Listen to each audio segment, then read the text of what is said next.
Hi everyone. So as we said, Katrina is not feeling well. So today I'll give you an alternative talk that I basically had ready, and it fits very well, I think, with kind of the top general topic of wave dark matter, which is spin-based magnetometers.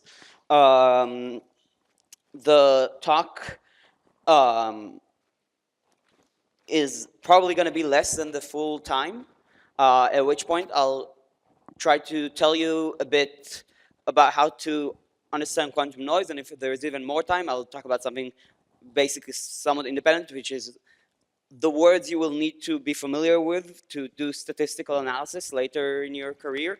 I won't actually go into details about what how to do these processes, but I think it's useful for you to kind of know the methods people use, and then if you need to do it for yourself, you know kind of the topic that you should be looking at. So to start us off, before we even go to the real thing we're going to focus on, I do think it's important to understand uh, that in general, these spin-based devices that we're going to talk about have applications beyond just dark matter or particle physics. And in particular, they've been used for quantum information. They are being used for quantum information a lot. You have these atomic systems that can have, kind of the archetype of a qubit is a spin 1/2 system. And they can have long lifetimes. There's a lot of fun things you could do with them, trying to do quantum communications, quantum computing. Another thing, you may be familiar with the ChatGPT's depiction of this device. This is supposed to be an MRI, right? So spin-based sensors are used to measure things that we know are real, okay? So for example, indeed in medical stuff, we can use them to do many, many things, but basically you can, these are very precise magnetometers, and the spins, you can embed them in people, and then you can learn about, where exactly they travel in the body. To the left, there's a gyroscope, which is a device that's meant to measure rotation. So there's all things you can do, but of course, the real thing that we care about in this workshop is trying to use spin-based sensors to measure some weird exotic things. So the primary, basically, the talk of this, the topic of this whole workshop, school, is to look for dark matter. So obviously that's what we're going to focus on. But I will be mentioning that there are a few more things that people are interested in. So one thing that Chiara mentioned offhand is gravitational waves. So gravitational waves are real in the sense that, LIGO has measured them fantastically. But there's now a lot of effort into trying to measure them at different frequencies, for example, which we don't know that there's actually sources for that, okay, so that there's standard model. So the effect is standard model, but it could teach us about stuff beyond that. And in principle, that is something that spin-based sensors might be able to do. Long-range forces, so if you have something like an axion, in addition to being a very nice and cute dark matter candidate, it can also mediate new interactions, just like, right, if you exchange a photon, you mediate electromagnetism. If you exchange an axion, you mediate a new force. So this is another thing that you can use these sensors for. But obviously, that's not going to be the focus of the day. Assuming I can click things correctly, we may continue. Success. Beautiful. Right, so we mentioned this before, but just as a reminder, kind of the key thing about these ultralight dark matter, we can write the number density. It is simply energy density divided by the mass. And when the mass is light enough, they are overlapping, and we no longer think of them as the point-like particles of last week. They are now these classical plane wave, and the oscillation frequency is the mass up to corrections. Chiara mentioned, I think it was yesterday, right? There is the, not just Chiara, I think it was mentioned a few times more, but basically there's the energy corrections, there's the width, but let's forget about this for now. And instead, I want to tell you basically, so Surjit wrote all the interactions, and that you can have with these ultralight particles that are natural, unnatural, all the fun games that we had before. I hope you remember those memories and they make you joyful. But this is the Lagrangian I care about for this talk, the interaction of an axion or axion-like particle with some fermion, let's call it psi to give it a name. And we can write the non-relativistic Hamiltonian and we get this coupling. So we basically couple this guy, which I call the anomalous field, to the spin. So for dark matter, we can just derive from the background density that this is the appropriate coupling. Okay, this is going to be the result of this little anomalous field. It's going to be this coupling constant times the square root of the density. Oscillates again according to the mass. And pointing along this direction, which is the relative velocity of the axion. And now the thing is, and I think this is kind of why I would say there's a lot more focus for these sensors to look for dark matter rather than long-range forces, is that in some sense it's a lot easier. So when we think of something that's a long-range force, you have to exchange an axion or whatever, a new particle. So that means there's 2 points where you interact with new physics through a very small coupling. For astrophysical constraints, so this is related to what Chiara was mentioning, here there's a bit of a subtlety I'm smoothing over, but basically you're looking at transition matrix elements, you're looking at the production of a particle, so Fermi's golden rule tells us that some rate is proportional to this matrix element squared. So you're once again proportional to this small coupling squared.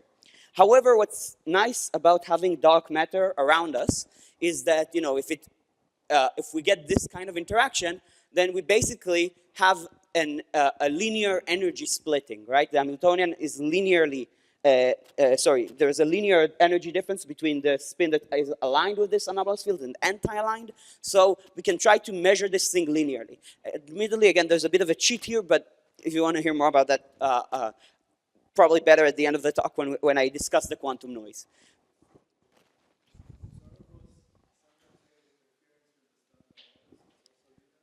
So the real answer, I would say, is that in some sense, it really depends on what you are comparing to. When we talk, for example, about these new forces, inherently, as far as I can tell, you kind of have to really have 2 interaction points. So I think there are no observables that should be linear, except weird kinematic details, which are non-perturbative corrections so that, well, they're perturbative, but they enter in very weird ways. For example, you know, Savas and Mina, there was this paper discussing how the refractive index can be modified by new physics. And then even though kind of the fundamental observables are like g squared, you might actually find out that the practical observable that you would be sensitive to is going like the square root of this thing, right? So there's always subtleties. No, the second paper was wrong. The first one was okay.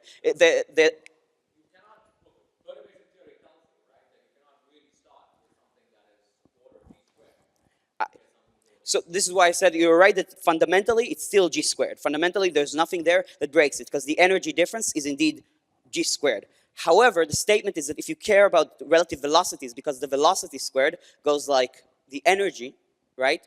Technically, the refractive index is linear. So you're right that the fundamental observables are always squared, i.e. if you have less than 1 transition matrix, the probability is less than 1, you should not be able to see it. However, when you have large enough occupation numbers, again, there are observable, because, you know, if you have matrix element, right? If the total number, if you multiply by n, it's bigger than 1, you have observables that seem to behave linear. Again, you're right that the fundamental true transition matrix element from point A to point B is always g squared. That is, there's no way around it. It's a quantum fact of nature, and it's actually also true about the dark matter stuff business. In the end, if you look at the actual, if you imbue less than a single axion absorption, you will always see something that goes like g squared, right? You look at me like you disagree. You can say your words. It's okay.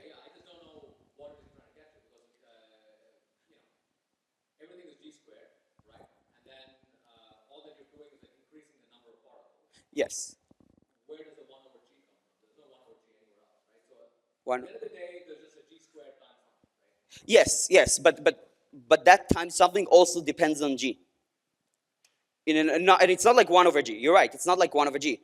So but because that effect that you multiply by g is proportional to g. So the total effect of absorption is always g squared, right? Because in the end, let's say you concentrate it with a lens. Okay. The final answer, again, if you look at transition probability from point A to point B, has to be g squared. That is a fundamental truth of nature. There are, however, observables along the way. For example, also here, to be clear, also here, when we talk about the dark matter energy splitting, if you actually calculate the probability that some photon that was supposed to go to this photodiode will go to that photodiode because of some polarization stuff, in the end, there's no way around it. How, that is true. However, the actual measurement in the end, right, it's always some photon that you shoot and then you measure, or some squid that you measure, right? If there's less than a single axion that has been absorbed, right, if the probability for an absorption is less than 1, this is only the classical approximation.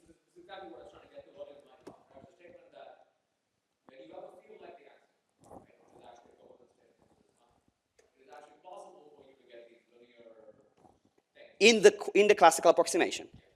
So once you agree with me that once you accounted for the fact that you could have less than a single occupation number in the absorption side, would be right. Okay, but again, like the coherent state is an effective description, right? Like again, like in the end. Okay, we can talk about this more later. Okay, but let's talk about this more later. Either way, blah, blah.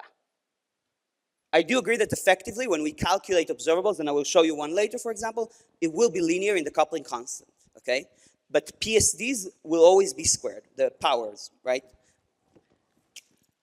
So, the thing is, when we write this kind of coupling, okay, then we can be familiar, if we remember our undergrad classes very well, that we already saw something similar, which was the Zeeman splitting, okay? So it tells us that if a magnetic field is aligned or anti-aligned with a spin, I'm going to get a different energy for my system. There's a coupling constant here known as gyromagnetic ratio. It's like roughly the charge by the mass times some order 1 factor for neutrons, protons, and electrons. But either way, the thing is, if I just ask a spin, hey, what's linearly coupled to you, the spin itself can't tell the difference between these two things, right? The total energy splitting is going to be the sum of this term plus that term. And therefore, that means that sensors that were meant to measure magnetic fields, magnetometers, that are using this effect, would be sensitive to both effects. There's no way to avoid that. And this means that because these are technologies that have already been developed for a while, people have been working on them for a while, we can try to use them to look for things. And despite the name, not my own equations, but are still very useful for me, are telling us how to evolve spins in time. Now, these are first order differential equations. So we have the dotted spin on the left-hand side. And if you take I'm not sure how to pronounce his name, but Ehrenfest's theorem, it tells you how to basically calculate how expectation values evolve using the original Hamiltonian that we had. So the first term we have here is exactly the Zeeman splitting that I wrote earlier, or the coupling to new fields. This term, basically what it does is it creates a torque. So imagine all my spins are pointing along this direction, the z direction, and I have some small magnetic or anomalous field in the xy plane. Some of my spins are going to want to fall down, okay, and rotate around this magnetic or anomalous field. So this is the first term, and this is kind of the thing that you are looking for. This is what energy splitting looks like in the equation of motion in this context. Now, the next term that I have is just life, sadly, which is the fact that there are no perfect systems. There are no systems that have can be completely decoupled from the environment, and also when you have multiple spins, they interact with themselves, so expectation values are not the whole story. But what this term does, it's a phenomenological description originally, but there's a lot of math behind it, is it causes these spins to decay, okay? So, well, if you just look at those two terms, and you try to solve these equations of motion, you will find out that after phi over gamma, the system is going to be randomly oriented. S is equal to 0. There's no preferred direction. Okay, this is just an exponential decay. Right? If you forget about this guy, you can immediately see S dot is minus gamma S. Now, gamma is a tensor, which can have important implications, but not super crucial for us right now. But there's a lot of work in understanding how gamma actually also depends on the spins. It's not actually a linear operator. There's a lot of subtleties here. And it's not, and it's not in the end these equations are not telling you the whole story. So we have to be careful about how we use them, but they are still, I would say, a very large fraction of the story can be understood by just looking at them.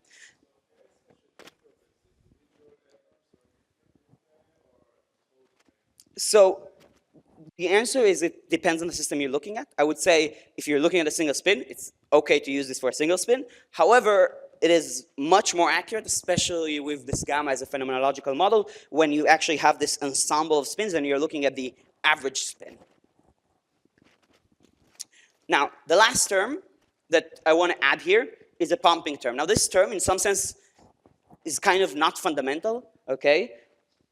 Up to a very small correction to that statement. From the perspective of you could have a system that's just the first two, okay?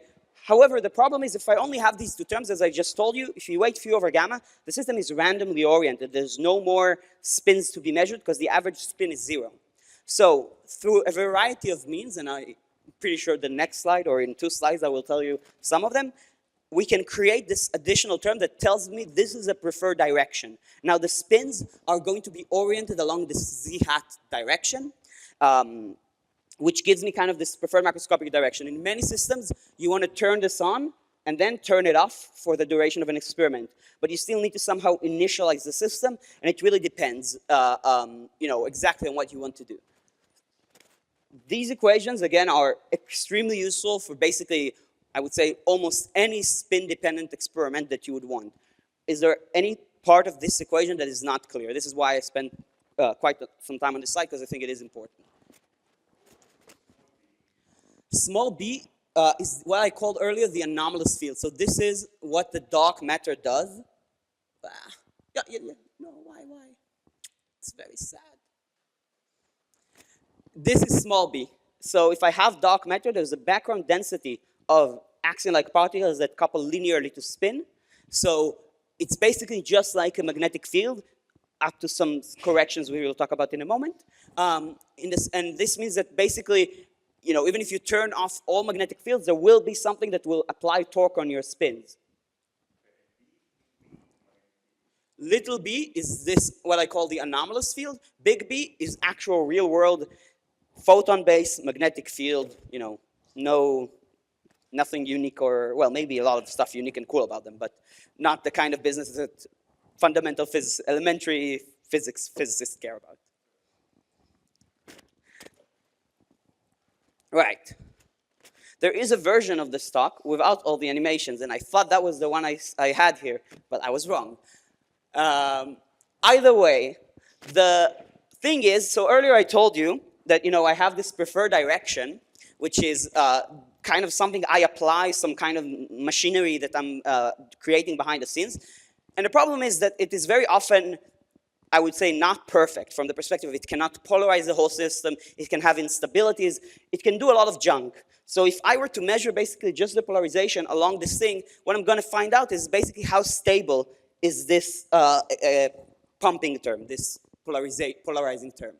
So instead of focusing on that spin, on the spin in the z direction, which is, again, just mostly all of the spins, we care about the small deviations from that direction. This is what you would usually measure. Yeah. So when you do precession, sometimes you can actually cheat about what I just said, because you can actually you start with all the spins in the z direction, and then you make them all fall down. So then you actually measure, indeed, the frequency. This is going to be at the bottom of the slide, but you still never want to really be sensitive to kind of how many spins exactly did I polarize, because it's really dependent on how stable your R is. So it's, well, maybe not never, but you usually don't want to measure that. Now, the spin, therefore, instead of working with this 3D vector, we can move to a single variable. It's a single complex variable, so, your mileage may vary about how much you like complex number, but I recommend getting used to them. And it's just the spin in the x direction plus I, the spin in the y direction. So I take the 2D xy plane and I make it into the complex plane. Now, basically, once you've done this trick, you can take the Bloch equation that I showed you earlier. I won't do this injustice to you. I will just tell you the final answer in terms of what the equation looks like. And the answer is that it looks like this driven harmonic oscillator with a damping. This the solution for this thing is exactly this kind of thing. This is the solution. And This should be somewhat familiar from when you took analytic mechanics, or however your school called that class, okay, when you had these harmonic oscillators and you needed to solve them without using Newton's equations, and you learned that you can do these Fourier transforms, and basically there's a driving force, which is here, this numerator. This is basically what I called earlier the torque, the either anomalous or magnetic fields, okay, so this is what makes the spins actually be non-zero. If I just turn this off, all my spins are aligned in the z direction, nothing fancy is happening. There's the the frequency of this harmonic oscillator. This is if you have a kid and you push them right down the swing, right? This is the frequency at which you need to push them to make them go 360 degrees. And it is determined by the magnetic field in the z direction. Okay, this is basically something you can usually control in these systems. Okay, and the driving frequency in this case, so I'm taking here magnetic and anomalous fields that are perpendicular to the z direction, okay? I will talk in a second about what happens when they don't. But the driving frequency is basically just the frequency of this field, which again I take to be the mass of this particle. As I mentioned, there's this also this realistic damping term or decoherence term, which is this gamma. And what it does is it means that you can never actually, completely go crazy about it, okay? And the spins have a finite width, okay? There's a width to how accurate you need to hit this resonance. And even if you're completely precise in this resonance, you're not going to get an infinite excitation if you wait long enough, okay? So this is kind of what we wanted, which was, again, we wanted some observable. Yeah.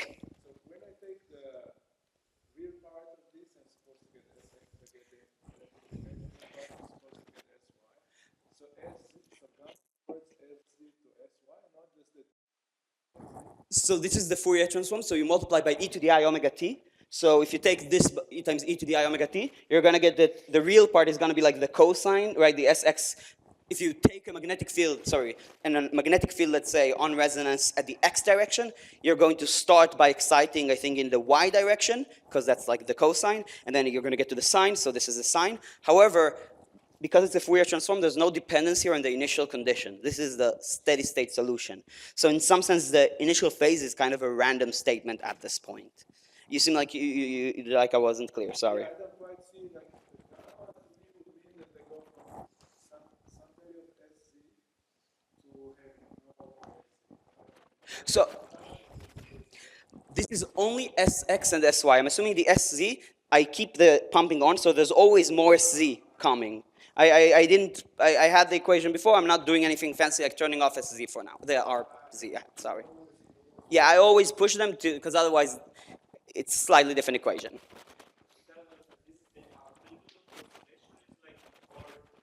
does have a specific direction, so all the speed are oriented in this transverse. 99.9% of the spins should be oriented along the z direction here, because I'm only using small fields in the xy plane. This last line is talking about, I think, what you are thinking of, which is there's an alternative way to do these kinds of experiments, which is instead of looking for these small perturbations, okay, in the xy plane, you can just force all the spins to fall down and watch them go around. And then when you measure the frequency of this oscillation, you can learn about these about stuff in the z direction, because you're modifying the actual frequency, okay? This is a completely valid thing to do. The maths tend to be a bit uglier. And right now, it has not been as successful in terms of getting sensitivity to new physics. Fundamentally, though, I believe there's no better or worse. But currently, the technologies that use transverse spins are just a bit more, have a higher achievement right now, or just better. So basically, as I mentioned, there is a sense in which we are having this linear thing. If I can measure this perpendicular spin linearly, I am able to now have this linear observable. And to Sujit, I will later talk about the subtleties I meant, and we will see if I can convince him or not. But for now, I am happy with us considering this as a linear sensor, which is what we want. Now, we have this resonance frequency. I can control it. So, a single spin system, I think, often would be very easy to scan a lot of different masses compared to cavity searches. Again, it really depends on where, but most absolute majority of the spin systems, it's rather easy to change these magnetic fields. So it's kind of easy to scan different axion resonance frequencies. So this is kind of the basic solution for a lot of how these devices work. And now I want to, for a second, talk about the readout schemes. So there's a couple of different ways you can do the readout. One way is optical. So spins, in the end, are just a bunch of atoms, friendly atoms, evil atoms, doesn't really matter. We can shoot them with a laser. Now, by measuring what happens after these lasers hit the spins, we can learn about the direction of the spins. There's a couple of different ways people do this. There's absorption-based sensing, but right now the most common way is Faraday rotation. Basically, it turns out that if you have a polarized laser beam and the spins are having a preferred spin direction, then the laser beam, the polarization is going to mildly rotate. By measuring the rotation of the polarization, we can learn about the polarization of the spins and infer basically the spin in the transverse direction. So the other way is having a second magnetometer. Spins, you may remember from quantum mechanics too, or at least that's how it was called in my school, create the magnetic fields. They are magnetic dipoles. So if I just put another magnetometer, another device that measures magnetic fields, whether or not it's based on spins or no, I can now learn about the average spin direction in the system. In some sense, I would say because we have such incredible auxiliary magnetometers, SQUIDs, that were mentioned a couple of times before, these methods seem to fundamentally be more sensitive. However, they also tend to be harder, which is why right now this provides better results. But I think it's quite clear that fundamentally measuring with a SQUID and ultra-precise quantum sensing is the better way to do it. But right now, we're still not there. So right now, these measuring these lasers, these spins with lasers seem to be working better. You can obviously combine these things. You can have one magnetometer that you measure optically, and that magnetometer is measuring another magnetometer not optically. There's a bunch of games you can play, but I would say most times, kind of, these are the things you would think of immediately. I will say, I think the primary thing is what you're saying. Basically, anytime you want to use something like a SQUID, you need to go cryo, and it's a lot easier if you can work with a 200-degree oven rather than a minus 270-degree cryo cooler. But again, I think it's also about just the fact that, as I said before, one of the reasons this was kind of started was there's already these sensors. And indeed, if you want to have a sensor that's measuring magnetic fields, just in the streets, you wouldn't necessarily want to carry a giant dill fridge. So the technology has been developed, been pushed for longer. Well, maybe not longer in terms of time, but there's been a lot of development in trying to improve there. While when you talk about these cryo-cooled magnetometers, sure, Alex has an incredible SQUID, but like getting that connected to some spin-based device is something that Alex knows how to do, but other people may not. So I would say it's a less publicly, how do you say, developed skill, yeah. But again, fundamentally, I think it is. I don't think I've seen someone who really claimed that the fundamental sensitivity of optical magnetometers is better than what you can get with a SQUID. I think again, maybe there are systems I'm missing, but I don't think I've seen a system. Yeah, exactly. There's the readout error from the photons, and also usually you need the material that is not opaque. You need to be able to shoot the laser through, so it cannot be too dense. Usually the fundamental noise can come from having a low density. So when we reach that level of sensitivity where you actually need the material to be denser and denser, the laser is just not going to be able to pass through. So you're not going to be able to use the optical magnetometer. So there's a bunch of reasons, but yeah. So what are the fundamental noise sources when we think of these devices? So I think I may have spoiled some of the endings here, but the first thing that I think is kind of we tend to ignore, but in practice right now it is a very, very big limitation. It's just magnetic noise. So I mentioned these devices were meant to measure magnetic fields. Now, usually people use two kinds of magnetic shields. One of them is mu metal. The other one is use either of these two kinds or a combination, I guess, also, obviously also. Mu metals or superconducting shields. Now, the mu metals are a much cheaper thing to do. You don't need cryo again.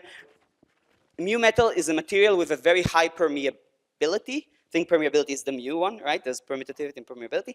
And what they do is they basically deflect magnetic fields. You can just kind of do Maxwell's equation and find out that if you have a material with a very large mu, it will deflect magnetic fields, and they are very suppressed. Was that a hand raise? Okay.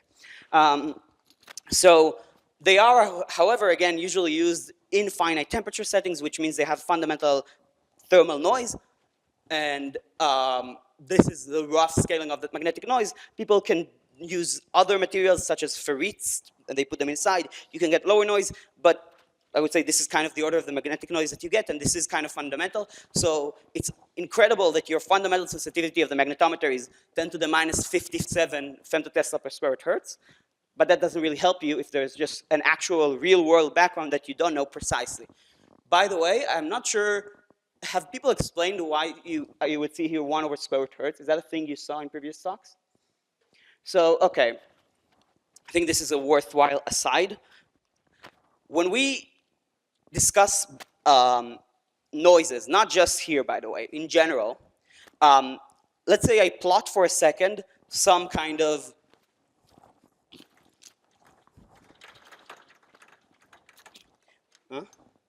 No, it's fine. It's just a small plot. I plot some kind of amplitude of a thing. In this case, it's magnetic field. And I plot it as a function of time. The noise would look something like this. Okay?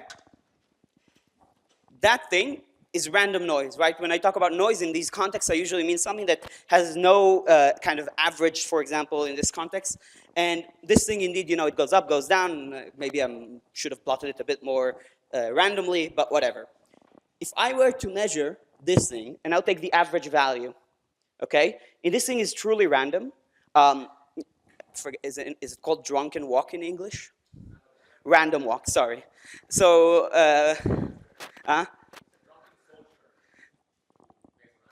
Okay, sorry. We call it drunken walk in Hebrew. So beautiful. So the statement is that if I were to kind of sum or integrate over this whole thing, it would grow like the square root of time. Okay, just because, again, maybe this time it goes a bit more above, this time it goes a bit below, whatever, it doesn't really matter. However, as soon as I divide by the total time, and admittedly I actually kept it around 0, so it should kind of go up a bit, go down a bit, doesn't really matter. You divide by the time, you'll find out that the average noise goes like 1 over the square root of time, right? The average kind of amplitude here goes like 1 over the square root of time. Right, like when we talk about random walk, so I have x, which is, n steps, square root of n steps times delta x, how much I moved at each step. And now x kind of mean is going to be 1 over square root n steps, assuming I'm doing it correctly. Okay? So if you average, right, on average, this thing is going to have a very small value. Let's say I have a signal here, so I have an average magnetic field. The average magnetic field is just going to be B signal. Well, it's just going to be basically the amplitude of my signal, okay? Just because if I have some average thing, then if I measure longer and longer, I'm just going to get a more precise measurement of that average thing. Comparatively for the noise, again, as I measure for longer and longer, sure, sometimes I'm going to go a bit up, sometimes I'm going to go a bit down, but the average is going to slowly disappear, and I'm going to basically get that I'm closer and closer to my signal. So when we discuss noise, you will very, very often see what is known as amplitude spectral density units, okay?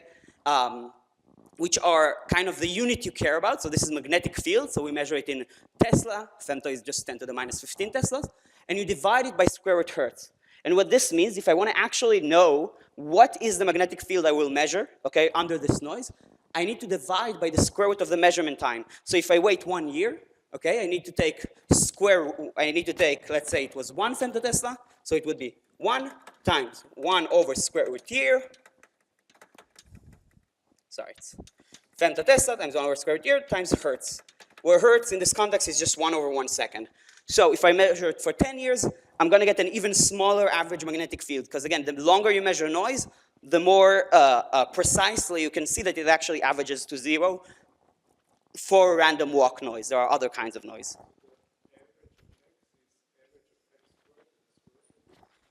The average of x. Yeah, so if you wanted to actually calculate it, so the standard deviation would be x squared, but we know that if you have the sum of random variables, right, the actual average. So n steps.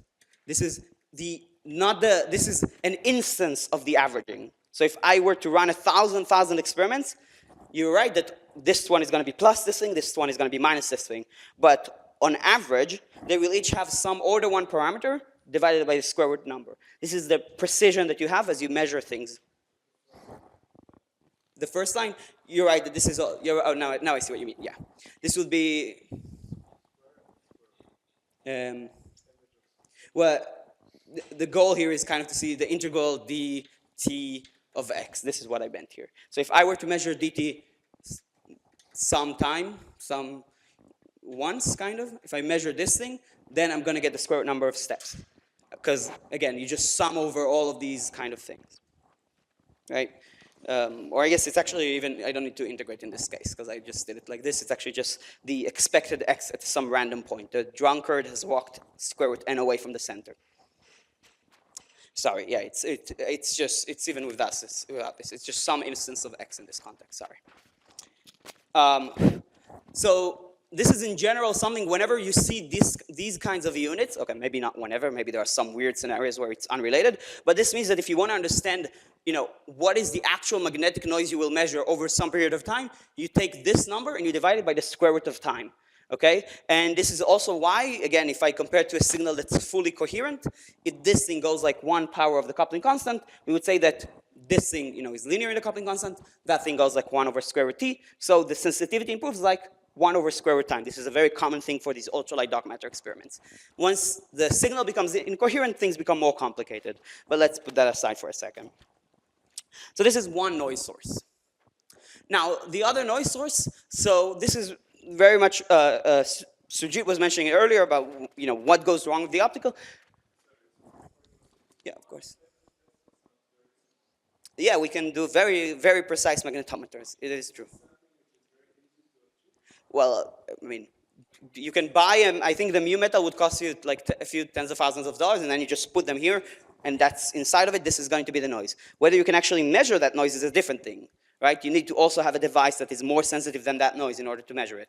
Right? If you just take a random off-the-shelf magnetometer, it can easily have 1,000 times bigger noise level. But this is kind of fundamental in the sense that if you put a very, very precise device and it's stuck in this kind of noise, this is the noise it will measure. It doesn't matter how precise the device is, as long as you don't have an actual precise determination of the amplitude, and then you can do background subtraction.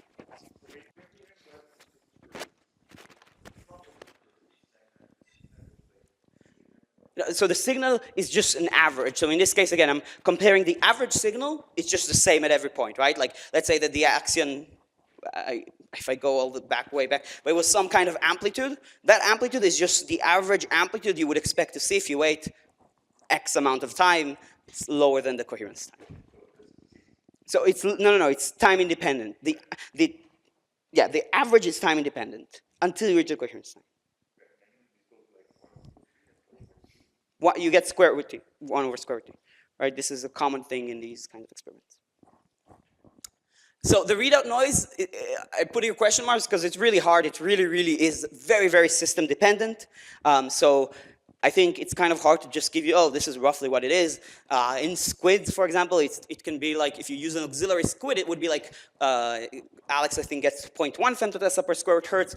But then what does this mean? Because again, you're measuring actually spin. So there's a lot of conversion factors, and they're not, in some sense, always the same units. So there's a lot of hard work to understand exactly what that is. So it's hard to give you really kind of a rough number. But usually, I would say you can kind of be, well, currently, we are often not limited by this, except Alex, because he's very good. The last noise that we have, I would say it's similar to the standard quantum limit, though I think there is a slight distinction. It doesn't really matter. but it's very, very similar, which is basically coming from this quadrature measurements that Chiara was talking about yesterday. So let's say I measure the spins in the x directions, but all of my spins are polarized in the z direction.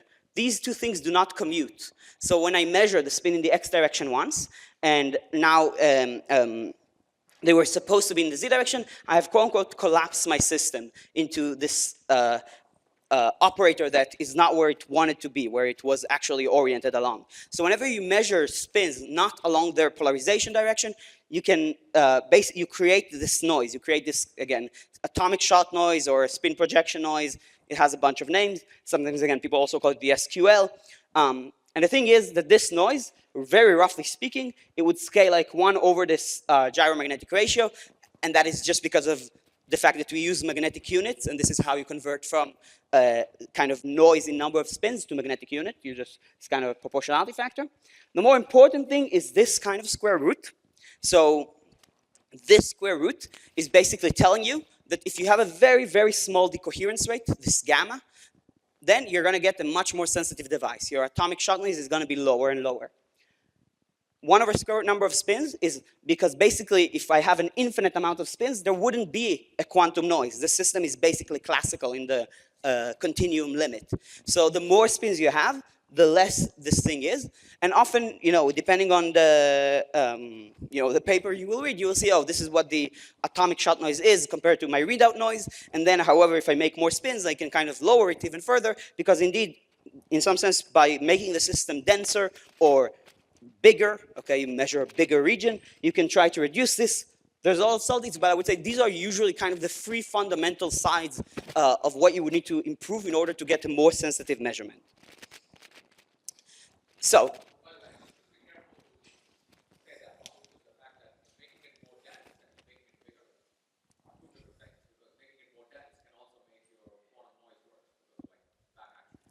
that's true. To be clear, we are not there yet, but you're right that fundamentally there are other noise sources, and I would say also, no, you're right. I completely agree. There's also the question of squeezing, which we mentioned last time, right? Can actually play around with that last one, so I call it fundamental, but it's very important to realize that these are meant to be rough. Yeah, no, you're right. Right. So, this was kind of, again, meant to kind of overview what these systems look like. What do we actually have nowadays? What do people use in the context of BSM? So as you remember from Chiara's talk, there is a website